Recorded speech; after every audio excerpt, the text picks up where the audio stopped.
Marc Aurèle, la sagesse de l'acceptation. Que la force me soit donnée de supporter ce qui ne peut être changé. Le courage de changer ce qui peut l'être. Mais aussi la sagesse de distinguer l'un de l'autre. Marc Aurèle l'appelle de la sagesse stoïcienne. Dans notre monde moderne, nous sommes sans cesse confrontés à l'incertitude, à la pression, aux changements imprévus. Beaucoup cherchent le contrôle à tout prix ou se noient dans l'impuissance. Et pourtant, il existe une voie ancienne, simple mais puissante, pour traverser les tempêtes de la vie avec calme et clarté, la voie stoïcienne. Aujourd'hui, nous allons explorer une citation emblématique de Marc Aurèle, empereur romain et philosophe, qui a marqué l'histoire par sa pensée lucide et sa sagesse pratique. Cette citation, souvent reprise dans les cercles de développement personnel, est bien plus qu'une belle phrase. Elle contient un art de vivre entier. Qui était Marc Aurèle? Marc Aurèle n'était pas un philosophe enfermé dans une tour d'ivoire. Il était à la tête de l'Empire romain, gouvernant dans des périodes troublées, avec des guerres, des épidémies, des trahisons. Pourtant, au cœur de ce chaos, il écrivait pour lui-même, dans ce qui deviendra plus tard les Pensées pour moi-même, un véritable journal spirituel. Marc Aurèle était un adepte du stoïcisme, une école de philosophie grecque qui enseigne que la vraie liberté et le bonheur viennent de l'acceptation du réel, du travail intérieur et de la maîtrise de soi. Et cette fameuse citation résume ce triple mouvement intérieur qui mène à la paix. La force de supporter ce qui ne peut être changé. Commençons par la première partie.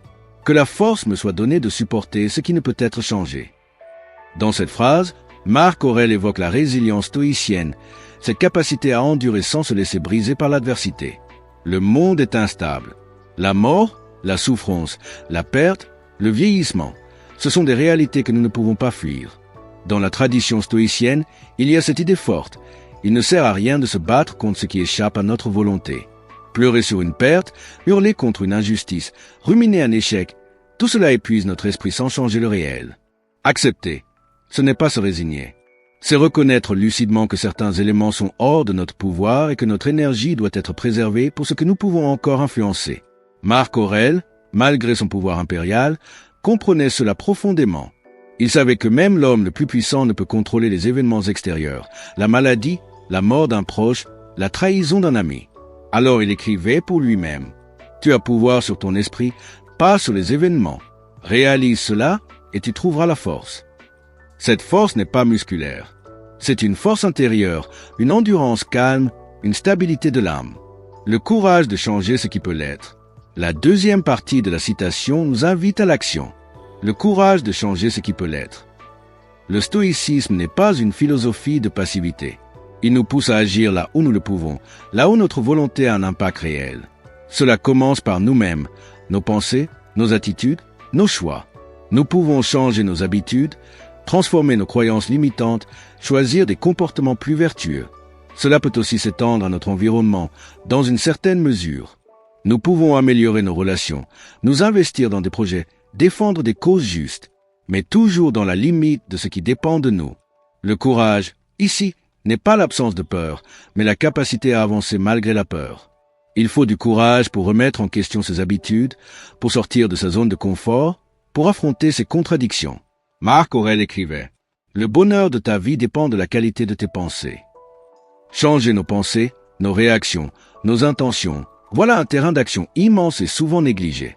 La sagesse de distinguer l'un de l'autre. Et voici la clé. La sagesse de distinguer l'un de l'autre. Tout repose sur cette capacité à faire la différence entre ce que nous pouvons changer et ce que nous devons accepter. Cette distinction est parfois floue. Nous nous battons contre des choses inévitables et nous négligeons de changer ce que nous pourrions. L'ego, la peur, l'habitude brouillent notre vision. C'est pourquoi Marc Aurèle, comme Épictète avant lui, insiste sur la lucidité. Le stoïcien est celui qui apprend à observer calmement, sans illusion, et à discerner ce qui dépend de lui. Cela demande un travail intérieur, questionner ses pensées, prendre du recul, pratiquer la méditation ou l'écriture. Chaque jour, se demander, index ouvert pointant vers la droite blanc, ai-je vraiment le pouvoir de changer cela? Index ouvert pointant vers la droite blanc, ou dois-je simplement accueillir cette réalité avec dignité? Cette sagesse est un art subtil, qui se cultive avec le temps et qui mène à une plus grande paix intérieure. Dans nos vies modernes, prenons quelques exemples concrets. Tu rates un entretien d'embauche. Tu ne peux pas changer le passé, ni forcer la décision. Mais tu peux revoir ta préparation, ajuster ta posture, t'améliorer pour la prochaine fois. Tu es blessé par une rupture. Tu ne peux pas forcer quelqu'un à t'aimer. Mais tu peux apprendre à guérir, à te reconstruire, à grandir de cette expérience. Tu vis dans un monde instable. Tu ne peux pas changer l'économie mondiale ou les conflits géopolitiques. Mais tu peux agir localement, éduquer, partager, être un exemple de stabilité. La paix intérieure vient lorsque nous cessons de vouloir tout contrôler et que nous choisissons sagement où investir notre énergie, vivre selon cette sagesse. Vivre selon cette triple prière, force, courage, sagesse n'est pas facile. Cela demande une discipline quotidienne, une écoute intérieure et surtout une humilité profonde.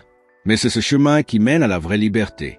Une liberté intérieure, stable, inébranlable, comme le rocher au milieu de la tempête. Alors chaque jour, rappelle-toi, qu'est-ce que je ne peux pas changer et que je dois apprendre à accepter? Qu'est-ce que je peux changer et que je dois avoir le courage d'affronter? Et surtout, ai-je la sagesse aujourd'hui de faire la différence? Claquette, merci d'avoir suivi cet épisode de Chemin de Sagesse. Si cette vidéo t'a inspiré, pense à t'abonner, à liker et à partager cette réflexion autour de toi. Et surtout, continue à penser, à chercher, à t'élever. La sagesse est un chemin, pas une destination.